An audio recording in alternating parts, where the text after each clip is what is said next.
Ce mardi 28 septembre, Richard Anconina était invité dans C'est à vous. Sur le plateau de l'émission diffusée sur France 5, il a évoqué son rôle dans la pièce Coupable, qu'il joue au Théâtre Marigny, à Paris, mais pas seulement. Auprès d'Anne-Elisabeth Lemoine, le comédien de La Vérité si je mens.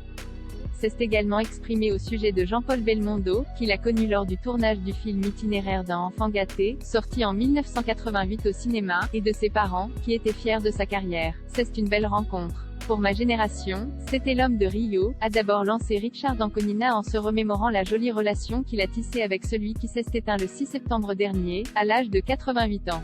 Je jouais avec un héros de mon enfance et de mon adolescence, a expliqué l'acteur qui fait désormais ses premiers pas sur les planches.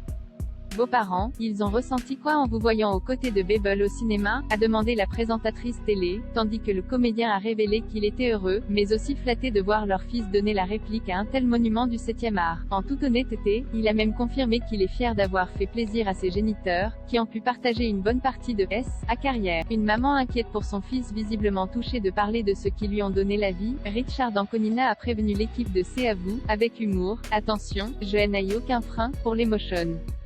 Je n'ai pas de ceinture, je n'ai pas d'airbag, il n'y a rien. Allez-y doucement. Et il y a de quoi l'émouvoir puisque l'acteur vient d'un milieu modeste, que ses parents ont toujours travaillé et qu'il ne savait pas ce qu'était le conservatoire. Ni lui d'ailleurs. Avant de se lancer au cinéma, il a fait plusieurs petits boulots à l'Instar Agent hospitalier, de chauffeur-livreur et même d'animateur de village de vacances. C'est d'ailleurs grâce à ce dernier métier qu'il a découvert la scène. Après, je suis rentré au café de mes parents et j'ai dit à ma mère, je vais arrêter et je voudrais devenir acteur.